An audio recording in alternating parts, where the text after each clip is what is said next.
Анткени биздин айылда бир туш нерсе ачылган, малай деген кафе ачылган. Ушул жака общий кетип атабыз.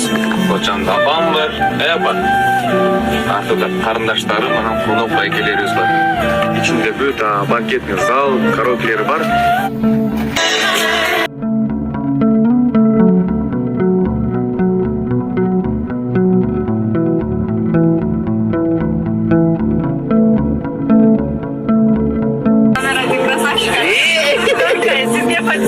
Ana, nerede?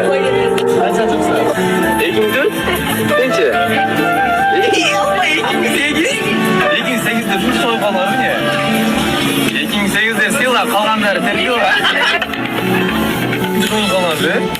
Anne men karıptım anda. Niye? Karımadın mı? Bak.